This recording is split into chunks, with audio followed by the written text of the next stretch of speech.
Hey, what's going on, everybody? Welcome to the show. Today, we're going to definitely be talking about OpenAI's operator. Did that just cancel a lot of what we were just talking about over the last 2 weeks? We're definitely going to be diving into some of the topics we've had over the last 2 weeks. That's what we're doing on this Friday show. So we'll be talking about everything from wearables. I have some information on DeepSeek that I want to, I'm sorry, not DeepSeek, Stargate, but DeepSeek as well. We talked about. We also talked about coding tools and everything that came out of that. We had a lot of follow-up from that show. That show did very well on YouTube. So we'll be talking about that, as well as everything else we talked about over the last 2 weeks, including, is AI getting too personal and comfortable? I think there might be some tie-ins there with operator as well. So today is January 24th, 2025. It's Friday. You've made it. Welcome to the Daily AI Show. Today with us, we have Beth, Andy, Carl is back, and I'm Brian. So I made the horrible decision. You guys know what I'm about to say, because I could tell Andy and Beth are looking at me. I made the horrible decision to try to slam a N-A-A-N avocado taco with everything seasoning on it 30 seconds before we went live. And I deeply regret that decision, because now I feel like there's no way I can clear my throat. So I'm going to shut up.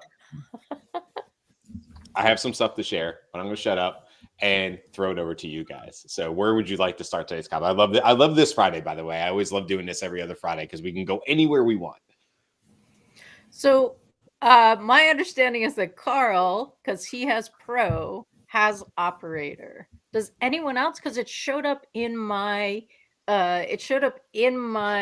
thing. Like I could see operator as a choice, but I'm currently in Canada and I did not set up a VPN. So I was like, I can't use it because it's telling me that I can't do it in my region. Does anybody Mine simply else? takes me to a landing page and says try Pro. It's just there to introduce you to the availability of it, but it's for Pro users only right now. Yeah. Okay. And just for our audience, Pro means, don't forget, there's a higher level than Plus now. Most of us are familiar with Plus. There's either free, Teams, Plus, Enterprise, those kind of things. But they have Pro, and that's $200 a month. The intent of that early on was to give you better access to O1, right? Like the higher levels of O1.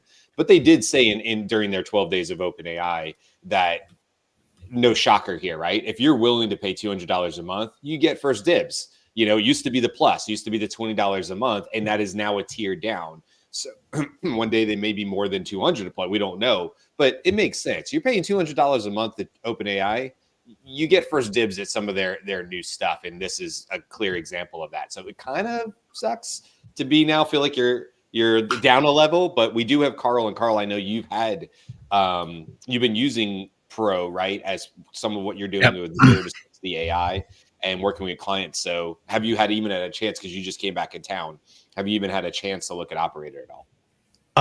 So on the flight back from Orlando, what I did was I was watching, what was I watching? I was watching Inception again, and I thought, what'd be funny is if I asked operator to log into operator, and continuously log into operator. Just wanted to see what that looked like, and it actually did it. That was your first thought? Yes. That's where your brain went. For the first thing I want to try with operator is see if I can break operator. Correct. That's what I wanted to do.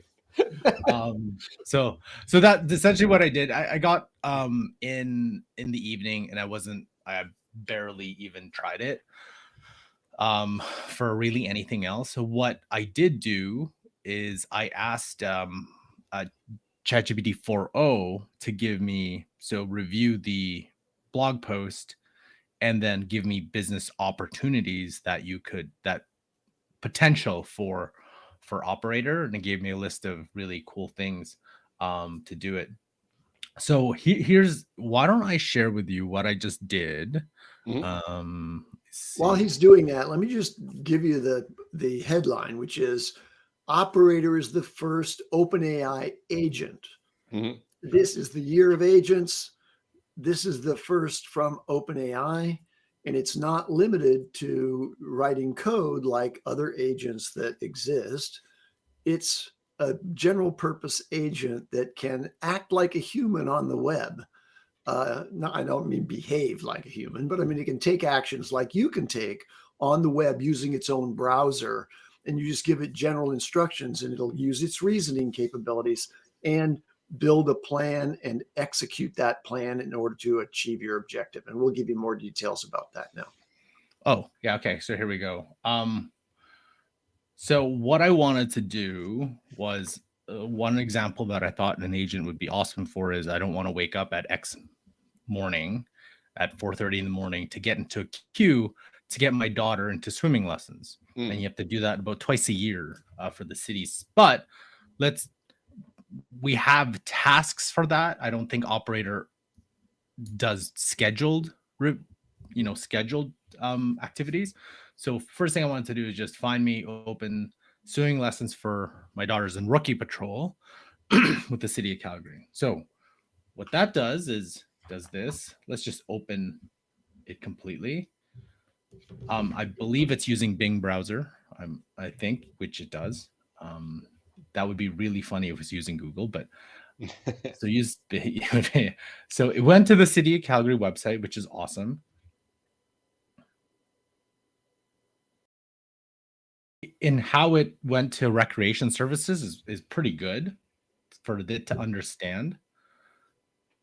Goes to register. And I'll give some background here on what it's doing, especially if you're not watching us, but just to give you a background here, because not just Sam Altman, but Sam and three others had a video about this, had a release of this yesterday, and they talked through this.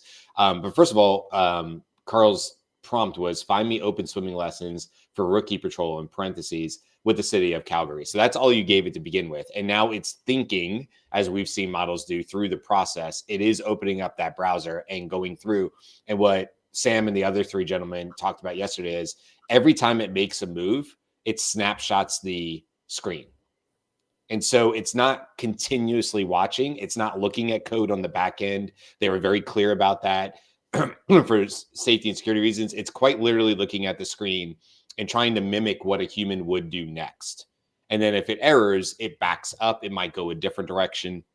But that's essentially what's going on. If Karl was to take over at any point on the screen, like you might in this demo as it's working through, if he took control, which he's showing on the screen now, then operator is no longer looking or has any, it's like almost like Karl went into private mode. So there's nothing being screen captured until Karl says, take back control, operator. There's no screen capturing going on. It's not continuing to watch what Karl's doing. You can imagine why that would be a big deal if Karl wanted to put in some passwords or something like that. We don't want OpenAI screen grabbing every character that he types in for a secure website or something like that. So just wanted to point that out because that was stuff I learned yesterday watching them, that it's just taking a picture every time it makes an action in order to figure out what the next action is. And it's doing that through vision. That's really the only thing going on here. So there's no back-end coding or anything like that. Yeah, so you can see probably if you have previously registered for swimming lessons with the city, you could definitely do this faster. Like, sure. But what was really neat about this is you can just open a new tab and go do something else. And It will notify you once that task is complete. And you can do multiple operators at the same time, which is actually very interesting. There's actually another thing that I wanted to try today is to, we've all used either Bolt or Lovable. There's a new one called heyboss.xyz. Mm-hmm. So what I wanted to do is, hey, I want to create an app that does this. And so instead of me going to Lovable, it would do this for me and then execute it. So that's what I want to try next. Yeah, yesterday in the demo, you're as far as doing multiple operators, and that's kind of the point, right? Is to set it and walk away until it needs the human back in the loop. Oh, by the way, it does. It definitely needs the human in the loop. It's only going to do so much, especially when it comes to exchanging money or anything like that. It's not going to proceed without asking, nor would you probably want it to, right? But yesterday they had an example of they wanted to go to dinner. They wanted to get Lakers Warriors tickets. He ordered food through DoorDash, he also ordered groceries through whatever he opened groceries through. And so he had those all concurrently running in different operators. And then once he set those tasks off and the agent off, sort of the indication was, well, look, okay, these are 4 things that you're not necessarily going to do every day. Are you going to go to a Warriors game every day? You're going to go out to dinner every day? No. But if we just extrapolate a little bit and look at future agentic tasks that you might be able to do in operator as it gets better, you can kind of imagine, I don't know what you guys think, but kind of imagine this work concept of, I come to my desk in the morning. I come literally to this desk in the morning. I work from home, and I set operators up to do several things that need to happen that day over the course of the next several hours, let's say. But then there's things that are uniquely human that I need to take on myself, phone calls with people or whatever the case is. But maybe there's these things that I need to happen over time. It could be, if it's sales, it could be lead gen. If it's in marketing, it could be that. Obviously, if it's in finance, it might be running through numbers and doing things like that. And the idea that once I set it and those things are operating, that's kind of like having 4 or 5 other or 10 other assistants who are working near me that I can periodically pop into and course correct. I can give approvals to, whatever. So it's kind of like having this, you can see where it's going, as in it could have this like role of assistance sitting next to humans. And I just kind of come back in the conversations to Carl's point when it notifies me that it needs that next decision. And that's where I think this is going. You know, their demos, I think, were kind of like, they kind of missed the mark for me, but you can see. Well, there's a couple of things. So let me point out before you go on, Carl, that what's happening on the screen here to my eye is it's looping, trying to find the specific thing that you're looking for on these programs. And I want to point out that there is, on the first page that arrived at, a search box, and it doesn't know how to use the search box. It's really just navigating the multiple pages on the website and trying to figure out if it can find that. And that's why it's taking so long. So it's not perfect, and it's not completely as facile as a human would be, importantly, because it's not using search here in this system. I'm surprised by that. To be clear, it does know how to use search. It isn't doing it right here. But yesterday when they gave the demos and they were doing like the food order, it absolutely went through the search bar and typed in broccoli, then typed in chicken breast, then typed in whatever it did. Yeah. So I have seen that work. But it's, to your point, why did it snap a picture of this screen and not immediately think that the search bar was the best option for a specific quoted thing, rookie patrol, that Carl gave it? And I think that you're pointing out, Andy, kind of like, this is preview, this is early, this is beta, call it whatever you want, and that it's going to get better. This is the worst it'll ever be. We hear that all the time. But yeah, a human's going to look at this and go, well, that would be way faster if I just went to this search bar since it's there, to make that decision. So this is like an amazing kind of magic trick that OpenAI is doing. If you pay us 10 times as much money, you will get the worst available thing that we're going to offer first. Well, yeah. Yeah, no, I'm jealous, but also like this is a very interesting play to give you access to be our first alpha testers. Right. Well, here's another thing that I thought of, because you actually can't find Rookie Patrol. That's actually me, because it's once you get into the queue, and then I guess they kind of eventually found it after I had told it to. It's Swim Patrol Rookie, and then now it's probably going to ask me to log in, and I have to log in. But here's something a little bit, because I have a demo today with this group, so sign me up for updates for University District. So why I asked it for this is there's a company, it's University Properties Group, but it's the University District. And I was on their website, I think last week, and they had a sign up bar. So this is University District. But another thought that I could do is, hey, I want to book demos for this, or find me demos for this particular product. Just go out and do it. And what's kind of neat here is I've put in the custom instructions, my first name, my last name, my email address, and my postal code already. Mhm. And then it automatically, fills it in. So it's like, oh, first name, last name. Because if you've already put this information. By the way, it's doing that on the screen right now for Yeah. Karl, for those of you who are listening. So explain it one more time, Karl. You gave this information in the instructions, or at some other time? Some other time in the custom instructions. So Gotcha. in ChatGPT, we have our custom. So this actually has its own custom instructions. And then it's consented to. I filled, which is kind of neat because right now it says, hey, I've done everything. I could ask it to do more, or I could say just submit, right? Yes, please. And then it'll subscribe, and away it goes, right? So I was thinking, while like you probably don't want it to do everything, but what will I do? Like, for example, B2B company is, hey, I want to book demos for, book me demos for whatever product you're looking for. And then you just let operator go. And it'll reach this point, right? Hey, confirm address, confirm. So what's going to be neat is a test would be, hey, open 3 different operators, just let it go. And then it'll come back with it booking, it's done all those things, which you still have to do, but you could be doing something else.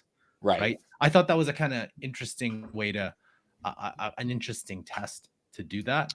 And then, Karl, before you leave this, will you just go to like where it said work for 9 seconds? Will you trill that down, or it should be that one, or maybe the next one? You should be able to see all the steps. Yeah. So and maybe go up a little bit to one of them where there's more steps involved. Yeah, there you go. So the cool thing is here, like on Karl's screen, what he did was he just trilled down it looks exactly like O1 when you look at the thinking that's going on behind the scenes. It just doesn't readily show that. It would like fill up the screen all the time. But if you want to see that, and now what they were showing yesterday is like, Karl, if you just click on any one of those options in there, you can see what the screen, what operator saw. Yeah. And how it moved the mouse in reaction to what the screenshot was, which again is really, really helpful if you're using operator and it's not doing what you want. What you might be able to do is just go look at what it was thinking through the process. Yeah. And when you see the mouse move in the wrong position, okay, no, that's not what you need to do. And you can give better instructions. Yeah. So you're getting to see behind the scenes a little bit is my point. I thought it was kind of neat too, because you could do something like this. Hey, I want to build an app. Go to heyboss.xyz and create this app. So I use this as an example for another prospect. So I'm just gonna put that in, and I want to see, like, for an agent to work, right, it's supposed to do things. So it's doing things, but it also, if you can do something and make it do something, I thought it's also an awesome use case. So it's like, went to Hey Boss, which is kind of the new Lovable. Let's see what it does, because I don't know what it's. So it's that's cool because it turned off the stupid pop-up. Yeah. And it understands that you go to the blank. I'm hoping it understands. I don't know. Let's see what it does. So what's interesting about what Karl's doing right now is he's asking the agent to go and exploit another agent. and that gives you a kind of a preview of what the ultimate world of agent interoperation will be. You give your own personal agent the directions. It will then go out and engage with other agents and assemble a crew of agents, in effect, that will accomplish the objective in the most efficient and or complete and thorough way. So what I'm going to do here is this is nice because it makes, if it doesn't log you in, let's see, you have control. Okay. Okay. So I haven't put what I've heard is once you put your login, like my Google login in here, it'll keep it similar to Google, right? It is using a Bing browser, so it'll remember your login. And then it will go. So I'm not going to do that, but I think that's the pretty You're not going to do that on live YouTube stream? well. Let's see what I'm laughing. No, I'm teasing you. Let's see. I don't think that's an excellent idea. Yesterday, the guy he made a payment or whatever, and he goes, "I'm gonna have to cancel that card," and they were just laughing at him at the table because he had to put in his 3-digit security. Yeah. I think it was like a Divvy card where it was a one-off card or whatever, but they were making a joke about it because he's like, no, I'll do it so we can see this work through the process. But they were like, yeah, you got enough money on that card? Well, so let me talk about quickly the safety features that were announced along with it. One of them is that operator asks the user to take over when inputting sensitive information, and Karl just demonstrated that.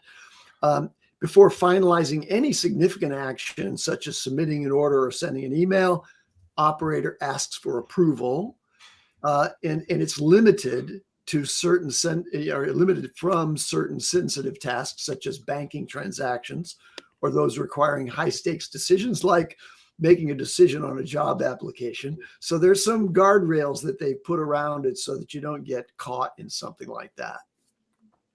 So another thought you could do is, this is the first thought one of the first thoughts after trying to break it was, wait a minute, because I don't have access to Salesforce Agentforce, could I ask my agent to log into Salesforce and run Agentforce for me? Ooh. Right? So we go agent to agent, and that way I don't have to do anything. Because one of the things I remember we talked about way back was like, hey, wouldn't you have a master agent to be able to run other agents? So as this thing gets smarter and better with all the research and everyone's essentially doing the work for them, wouldn't I be able to go to HubSpot eventually? Hey, I need to go to HubSpot, do this. Okay. And then all I have to do is log in and let it run, go find the website, go find all that stuff, and then have it run it. And that's sort of right. And we've talked about that before, because are we moving toward a place where you actually don't know you don't have to know how to pull everybody's funky API interaction kind of place, because now you have your agent that can access that, figure it out, do it. Yeah. So I'm curious, how would that impact on platform agents? I guess you could still leverage the on-platform agent, Copilot, Salesforce agent, HubSpot Breeze, whatever the agent is for that particular platform. But could your agent, hence operator, could it do a better job? Right now, I don't think so. It'll probably mess a whole bunch of things up because it's super, super slow and latency. But do you need that task as it gets better? Do you need that task really completed right away? Could you run 5 different operators, go to Salesforce, go to HubSpot, have HubSpot edit your website, have Salesforce do a bunch of agent stuff? Do you see I think like if you start looking at the type of work that people will be doing, people are right. Like things are right about one of your tasks will be to manage these agents. So you're just, hey, I need you to do this. The agent actually does the manual stuff. No more setting up triggers and everything like that through Zapier or whatever. And you can even ask this thing to go, hey, I need you to go to Zapier. I need you to build this automation for me. Oh, okay, cool. I'll do that. Or I need, like, it becomes one step removed from you actually doing the manual stuff. You're just overseeing the agent and how efficient you can get with managing. How many tabs can I open that runs multiple agents doing multiple things? Like not unlimited, but a high level, right? And here's the thing. This is okay. So this is going to be a throwback, since today is about looking back the last 2 weeks. Now, this is obviously a big news, so we wanted to talk about it too. But this goes back to yesterday's conversation, which was about Karl. We were talking about the new jobs report that came out from World Economic Forum. And one of the jobs that Andy was mentioning in there that is on the way out would be something like data entry. So this is really interesting what you just said, right? Because you're like, oh, I wonder if it'll just be one human's job to efficiently open and run many, many operators. And the answer is to that, yes. And it actually will be probably a good job for a while until it's also replaced by AI. Because right? that's Yes. monkey fingers. Right. I mean, exactly. that is the job of monkey fingers. So Mhm. you will have humans who are very, very good and might have a title such as AI operation coordinator or AI agent coordinator. And that'll be a real thing. It might even be a well-paid job because you might have to have certain expertise of the industry you're working on, because just like a coder, how do you know where to go in and fix the problem? Yes. Right. So you just being a generalist probably isn't going to be nearly as valuable as if you're Beth and you deeply understand Salesforce and there's multiple operators going on. And now Beth comes in and says, okay, they hire Beth and they say, Beth, we need to make the best thing that can happen is these operators don't stop, that they keep running as efficiently as possible. But when they do get a hiccup, we need somebody with your expertise who can quickly get them back on pace so you can turn your attention. And then Beth may spend most of her day literally hopping from operator to operator to operator to operator, quickly solving things that a human is going to be able to solve. But these models will get smarter, and eventually we can imagine that that will no longer be necessary. The company will say, Beth, we love you, but we need to retrain you hopefully somewhere else, because now these operators don't mess up. They're now at 90%, ability. And there were some benchmarks that they showed yesterday. Operators like operating at, no pun intended, like 38%, but the benchmark for humans is like 76%. And I'd have to look and see exactly what that's measuring as far as working with browsers. But you can see there that there's a gap, right? I mean, as far as like, this is not the same level as human. But how quickly will that 38 gap close to set? Well, we know the answer to that. Very, very quickly. This year, if not very soon thereafter, you will see massive improvements here. Now, I want to bring this up too, because like, this is important. We're talking about operator, but first of all, we always like to point out, operator is not the first thing we've seen like this. Claude came out with computer use, where it was a little different, but the same idea. If we go way back to last year, remember like Baby AGI and God Mode, which was the same kind of idea. The R1 as well, that Andy's holding up, the Rabbit R1. The same concept of like, I will go do these things on your behalf. And we've seen these in browsers, not quite like operators doing it, but not surprisingly, on the exact same day, but earlier in the morning, Perplexity put out this post on X, introducing Perplexity Assistant. Assistant uses reasoning, search, and apps to help with daily tasks ranging from simple questions to multi-app actions. You can book dinner, find a forgotten song, call a ride, draft emails, set reminders, and more. It's only available right now on Android, right? So they have a little promo video of what you can do with it. That assistant sounds a lot like operator. That's the vision. And eventually I think we'll maintain a to-do list. Here are the things that I want to get done. And you'll ask, okay, take my to-do list and launch operators that will accomplish each one of them. Thank you. And then go about your business. And you can come back. And by the way, this master agent, I'm pretending that Rabbit actually has the capacity to do that. someday. One day it might. But my personal agent, which is likely on my phone, right? Or on my personal computing device, or connected to my desktop somehow. That personal agent will manage the workflows like that, and it will communicate with you about those stepping points where you need to take over, in order to correct the work of one of these operating agents. And I think that's great. When we're ready to shift a little bit, I want to, maybe I'll just throw it in here while I have the floor.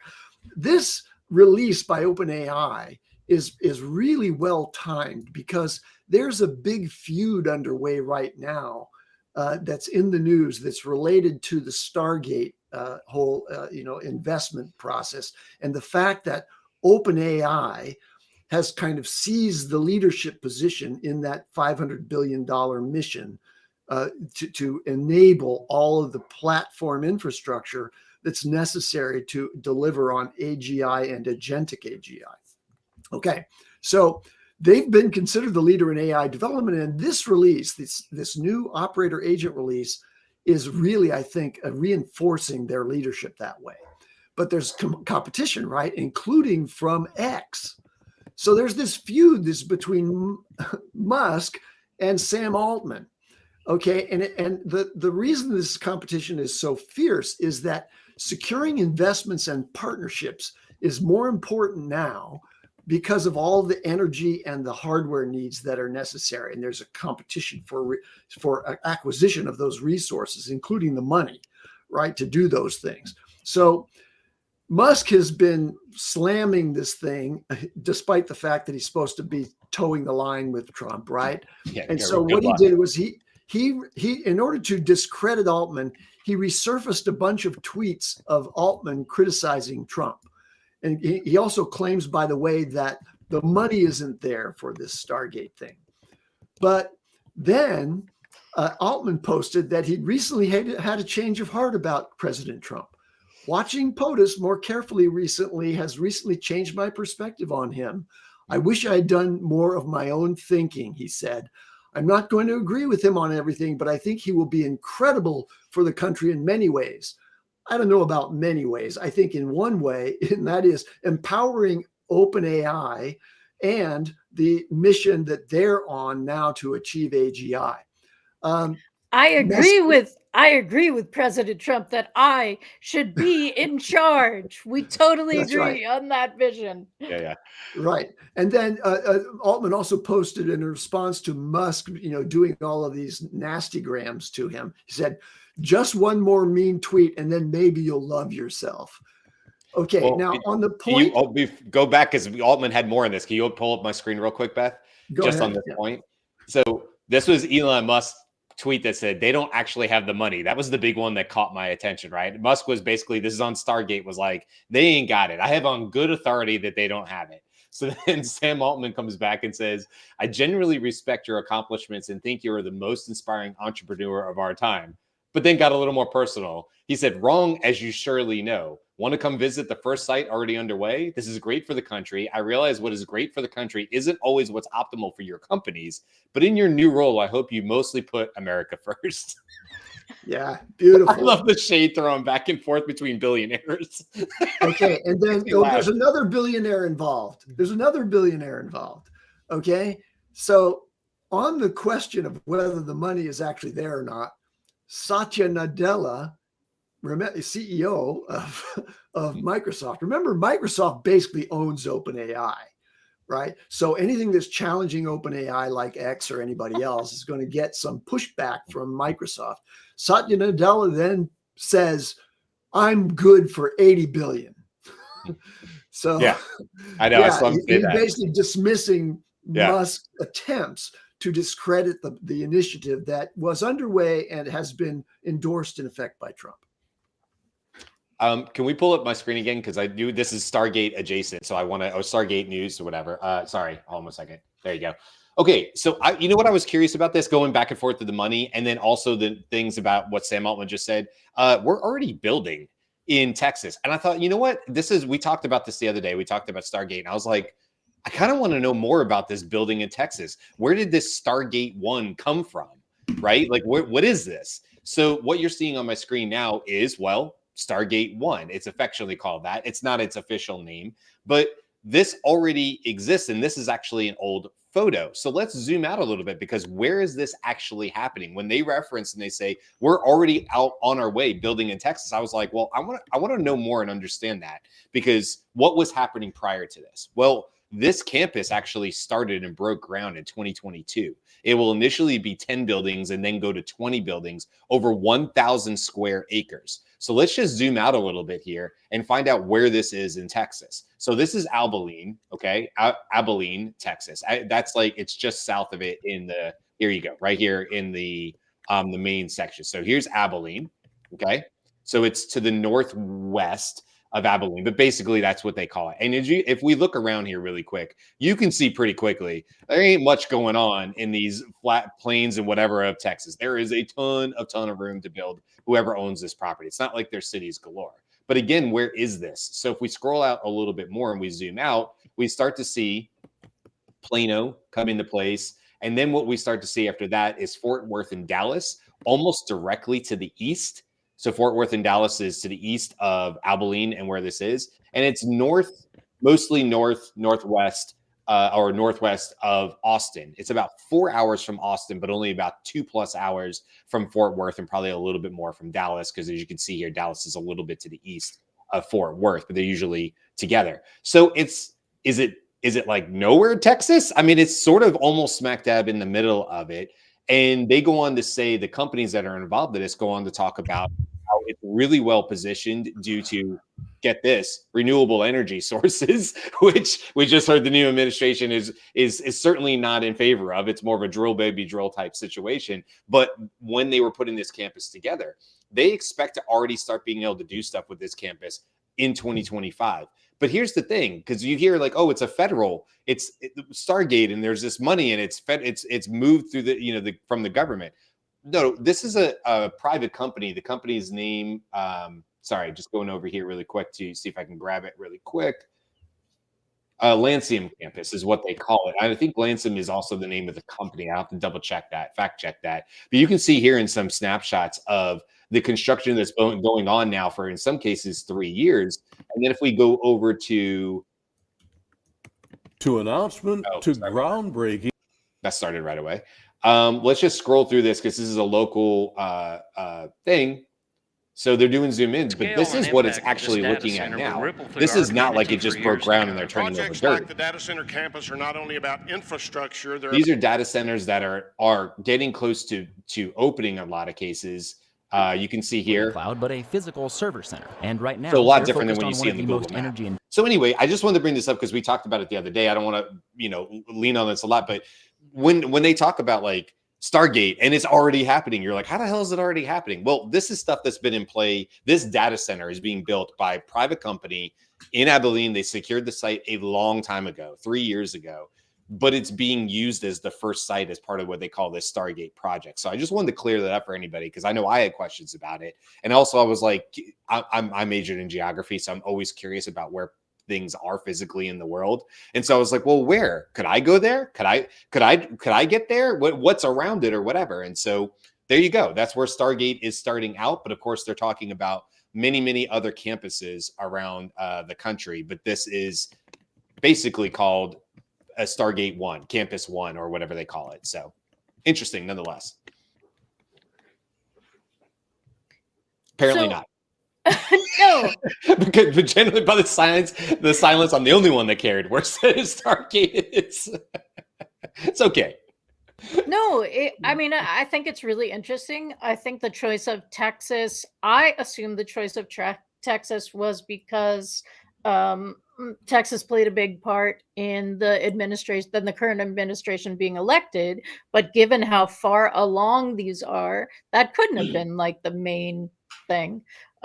So and Gareth in the chat is saying, yes, that's middle of nowhere. So we do know that there are people who are familiar with that area of Texas. The question is, like, are the people who live there as happy about it, or is that it's going to bring a lot of jobs? Abilene is not happy about it. I don't think Abilene's a huge town. We saw it on the map there, and I was watching local news reports about it. I'm sure there's dissenting, I get that. But like any massive major project, right? It's going to bring jobs. It's going to bring people into that town. It's putting that town on that map. They were just saying locally how much it was nice to see Abilene being named in these, since the inauguration and stuff like that, and how that brings people like me who genuinely get curious and go, well, what's this all about? And it may bring tourism in the long term. It may bring lots of new jobs, and it may become, another tech hub. So it could have a lot of positive impacts for that city. I guess we'll find out. But when you look at the thoroughfares, it's right off of I-20. So I want to weave away from this now, but the connection is that maybe we don't need all this $500 billion of investment in order to achieve AI, and it's in AGI, but even AI delivery to the consuming public and to enterprises globally. And here's the thing, and it's a DeepSeek related thing, right? So there are perturbations happening, and I'm gonna read from something here, which is called Blind, which is a verified employees of certain companies, of any company. You can verify that you work at this company, and you can post in there. And its main intent is to kind of give you an inside view of what's happening inside that company. So this is a post from somebody who's a verified Meta AI employee. And it says this: Meta Gen AI org is in panic mode. That's his post. And it started with DeepSeek v3, which made Llama 4 already behind in benchmarks. Adding insult to injury was the unknown Chinese company with the 5.5 million training budget. I'm still quoting from the post. Engineers are moving frantically to dissect DeepSeek and copy anything and everything we can from it. I'm not even exaggerating. Management is worried about justifying the massive cost of the Gen AI org in Meta. And DeepSeek R1 made things even scarier. I can't reveal confidential info, but it'll soon be public. Okay, then the import of that is that the Chinese were able to achieve something that would normally cost the investment in infrastructure to build a huge data center. They were able to do it for $5 million. You know, that's not even a fraction of the cost of the concrete to pour into those data centers. And then now here's another key bit of news. There is a unit within Berkeley Sky Labs called Nova Sky, and they released Sky T1 32 billion preview. It was trained for $450 using 8 NVIDIA H100 GPUs, showcasing the efficiency and leveraging computational resources that are available if you just do things in a clever and innovative way. And that particular model excels in mathematical reasoning and coding tasks, outperforming early versions of OpenAI's O1 on math, on live code bench, and it has limitations in other areas, but those things can be surmounted when you're spending only $500 in compute costs. So, wow, do we really need to make these huge investments? If Berkeley can turn around and deliver something that's a replicant of what you're building, O1, for that tiny fraction of it, and can't competition in China, in Bangladesh do the same thing. So that's, I think, important. This is the DeepSeek perturbation of the current understanding of what it really takes to achieve AGI. Right, because like you can't see the box that you're in, right? So of course we needed billionaires to be able to fund this, because this was a pie in the sky. Like, we have no idea what's going to happen. And you've heard of, like, from all of the frontier people, we believe that if you just throw more compute at it, right, we'll be able to get further and further, which is why, so this model was 10 billion, next model is going to be 100 billion, the model after that, right, we're going to have $1 trillion models, because that's the box they're in, right? So now, like, the good news is that you have billionaires willing to do this. The bad news is that you have billionaires willing to do this, right? Like, let's now see what you can do if you restrict the resources available. Right. And that was that $450 story, which was wild. It's not the billionaires' money that's investing in this. True. They're getting others to invest in it, and they're keeping their billions. There's no doubt in my mind about that. But my understanding is that that's a billionaire's game. Like, I don't think I get to go and say, yo, if you just give me like 500 billion, I realize I don't even have one, but you should totally trust me. Like, I don't think you get in the door unless you're one of them.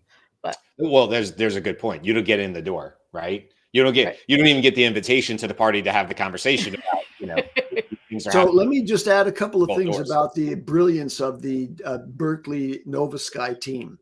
Here's the technical innovations that they did. They used synthetic data, by the way, using, as others did, including DeepSeek, Alibaba's QWQ 32 billion preview model and then refined it by combining the synthetic data generation from that with OpenAI's GPT-4o mini. Remember, they're using small models to do this, to generate the data. They optimize data scaling with rejection sampling to enhance data quality. And then they use sparse computing methods and LoRa to reduce the computational overhead. That's how they got the efficient achievement of a model that is at parity with O1 on certain benchmarks. By the way, this is just more of a quick news thing, but it kind of goes in line with what you're talking about, Andy. Sam Altman just recently announced that O3 Mini will be available to free ChatGPT accounts. That's a big deal. Now, I'm sure it'll have massive usage limits. It'll be capped very quickly. You might be able to use it 5 times a month or something like that. But is that a reaction? Is that something OpenAI would have done? Is that a reaction to the DeepSeeks and things like that, where these models are running cheaper, faster? But if you're capable of even giving O3 Mini, either OpenAI is willing to do that at a massive loss to them, or they've gotten O3 Mini to a point where it's very cheap to run, because you just don't give away something that's going to cost you billions and billions unless you totally see the other side of that, like 1-800-ChatGPT. They're probably willing to lose money. It's a loss leader for them in a lot of ways, right? Free GPT accounts. Well, if I'm not paying, then and I'm running these iterations through 0.40, that costs money. But I would imagine that O3 Mini would have had a higher cost. It can't be that high if they're already saying they're going to give it to free users. And of course, paid users and pro users will have more access to it. Anyway, I just wanted to bring that up because you're talking about these cheaper models running things cheaper. I think the same thing is obviously happening inside of OpenAI, and they're pushing on that.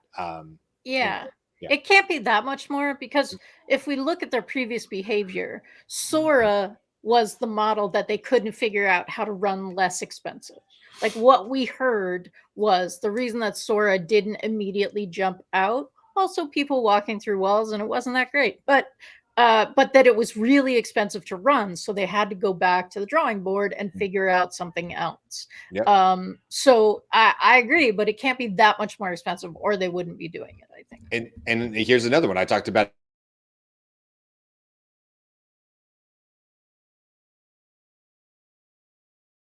Thinking Experimental 01-21. That's its full name, okay? Because its most iteration came out. It is currently free to use. You literally just have to go to Google's AI Studio, which you can get to with your own Google sign-in or whatever, and you can use that model.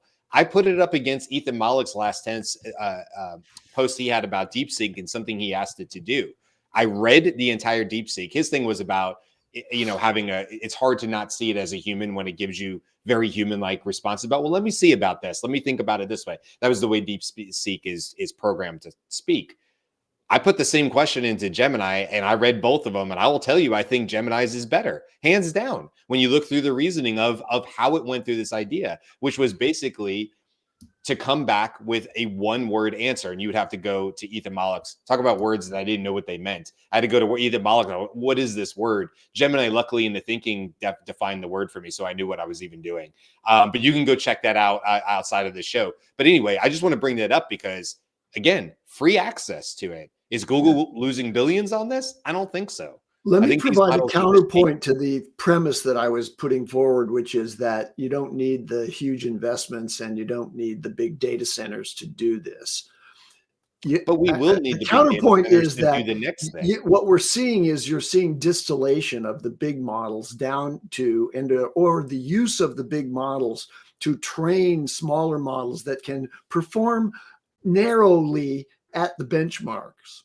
Right. But the general purpose AGI capable models probably still require the very big investments. And I want to give you an example of that or a verification of that. There's a new benchmark for the highest level frontier models now. It's called the Humanity's Last Exam. It's like humanity desperately putting forward a test that AIs can't really accomplish very well.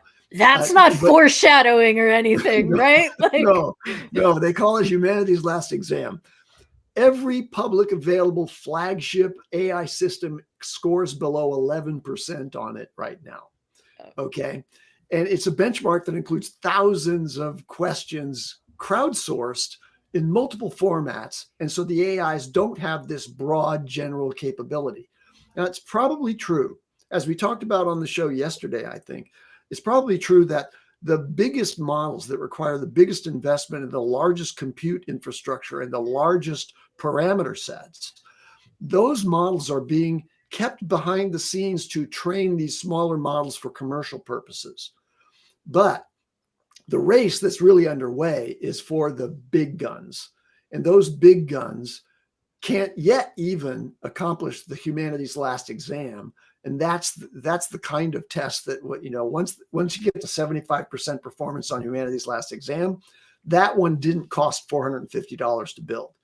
The $450 was Nova Sky's lab doing a distillation of a process. Let's not say it's this pure distillation of another model.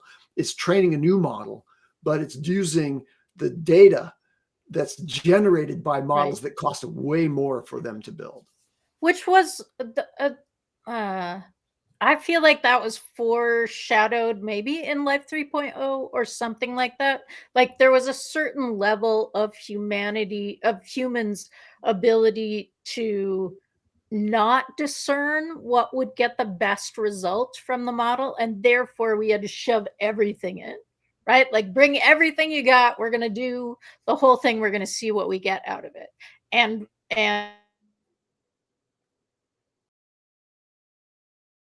I lost Beth there. She froze. Beth there for a that was really effective. Oh, there she's back. Beth, repeat what you said because you completely froze there for a while. Last 15 seconds. Okay. Most humans are not going to be able to like observe what was really effective in that, like training everything and what wasn't. But AI is. AI can look at that and say, okay, we think that this part of it was really effective, and now that's smaller. We can make more of that. I think that may be part of what's happening. But the other thing that's coming up in the chat and that I'm also thinking is like, this feels to a certain extent like, look, for $50.99, you can get the most amazing, like every size of socket wrench and every like size of star and all of that. Or you could go to the thing and get like a screwdriver that lets you flip between like flat and like the main size of Phillips. So I feel like what we're seeing is, yes, give me the flat and the main size of Phillips, and I'll go to the library to use everything else, right? Like that's sort of a main level common usage for most people. But before we wrap, I'm wanting Karl to tell us what he's done with Operator. Yeah, what have you been doing? I'm gonna go ahead and do that. I gotta drop. So everybody have a great weekend, and you guys can wrap things up. But bye everybody for the weekend. Thanks, Brian. Thanks. Okay, so what I was initially doing was I logged into my HubSpot, which let's see if it still runs it because I was trying to do it. I logged into my HubSpot, essentially asked it to build a new landing page. I had to put in my credentials. It got to the landing page, and then obviously there's too many nuances in HubSpot itself for it to understand. So for example, one of the landing pages, our templates had an embed code in it. So it had to remove the embed first to make it blank. I don't know why we did that, but it couldn't find the embed where to remove the embed. It tried a couple things, which was really neat. Tried the global settings. So it got me a couple of things to think about. So it got me to the landing page. It's got me to the templates. I was thinking, we talked about how a new job type, like an AI operator or manager who has understanding of, let's say, CMSs. So maybe the job doesn't change. So it's like, hey, you are a web developer, you are a marketer, whatever. But I think the skill to understand is, how do I use operators to, in the beginning, make me more efficient, but two, let the operator as it gets better. Because what I was doing is I was just going in and out of operators. So I'd be like, oh, take control because I have to plug it in, go back. Oh, take control, edit this, go back. Do this, go back. Like that's where it is right now because I have to take control multiple times. But then I don't need to necessarily, as it gets better, there'll be less and less and less I need to take control and just give it instructions, right? And we obviously, this is running GPT 4.0. What happens when it starts running 01, 03 mini like that? Right. Even Yeah. better. The second thing is, I nearly guarantee this. Next year, 6 months, I don't know when, startup smaller companies will not need the headcount. That was kind of like a, you know, right now they don't really need as much, but there's a lot of tools you have to learn. With this, you don't. You can have 10 different operators running, logging into your Google account, logging into your CMS, logging into whatever system you need to execute the tasks. You just need to oversee it. So you'll have like Right. 1 or 2 people overseeing with expertise in that area, having multiple operators do that. I don't know what the impact will be on larger companies and how, because based on adoption and all that kind of stuff, then it'll be interesting. And then what I did was, because I don't have access to HubSpot Breeze necessarily on my account, but I feel that I can probably clunky my way through building a HubSpot Breeze agent. Right. What's that going to look like in 6 months? So how will that interact between in-platform agent, personal agent? Do we need an in-platform agent? Maybe we do. Like, what does that look like? Will people start building for agents rather than for people? I don't know what that means, right? Mm-hmm. I think there's already a number of startups that are providing sort of turnkey marketing systems to small businesses that are agentic to some degree. But when you get this kind of operator level reasoning agent with the ability not to using APIs to basic marketing platforms, but instead to actually work through those wherever they are with credentials, you're going to see that the marketing managers in companies are not so needed anymore, for sure. Well, and yeah, I mean, I'm wondering, is this the new branding, or do we not need the new branding? Right? We did an interview with Marcus Sheridan. Carl actually did the interview. Mhm. Can Marcus then license his knowledge, experience, and so now I could have the Marcus Sheridan like Method, the branded Marcus Sheridan method, yeah. knowledge, but can Yeah. I also do that because he's written books and written stuff, right? So I can do that without the brand kind of thing. Yeah. It's a very interesting way we're moving forward. I think what we're seeing here is really at the starting point of something different. I think we all see here, those who in the chat, love to know your thoughts, but there is you can see literally the disruption in the economy that's going to happen. I don't know what the skill set required, but I really highly believe you better learn how to start.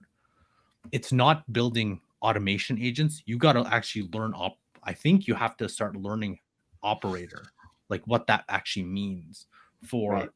whatever the other companies will come up with. They will come up with their version, but it's like, wait a minute, if I can do this, I can do this, I can do this. It's a completely new skill set, because it's like, wait, I can use operator to do this, but I'm still thinking of current technology. What can I possibly do deployed 20x, 30x times with this? I don't know. And then what will be built on top of that, right? So I think it's a pretty cool moment to see what you can do right now.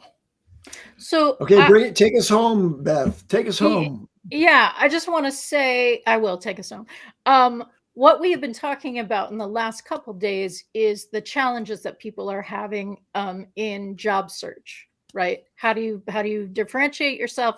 There are a ton of jobs that somehow seem to be only needing fewer people now, even though that's not the major story. It is the major story if you're searching for those jobs. It has long been true that as a startup or a software developer, that you build in public, right? So that you share your whole experience of, like, this is my MVP, would love to get feedback on it, right? So that by the time you're in a place where you need people to talk about what you're building, you have this audience. I firmly believe that's true for the learning curve that AI is putting us all in as well. So I would heavily encourage everybody to learn in public, to like find a way to play with operator, to find a way to play with these things. This is the job skill that I have, that I know. These are the ways that I think I can build something that would help me in this job, because that's going to start to differentiate you. And on that note, we have more great shows next week. Let me just say, in response to some of the chat questions, yes, OpenAI is going to make Operator available to Plus users. So for $20 a month, you'll have access to Operator. It's just they're putting it out to the pro users first to, knock off the rough edges of it. For the low price of $200 a month. Okay. Thanks, everybody. I hope you have a great weekend. Everybody. And we'll see you next week.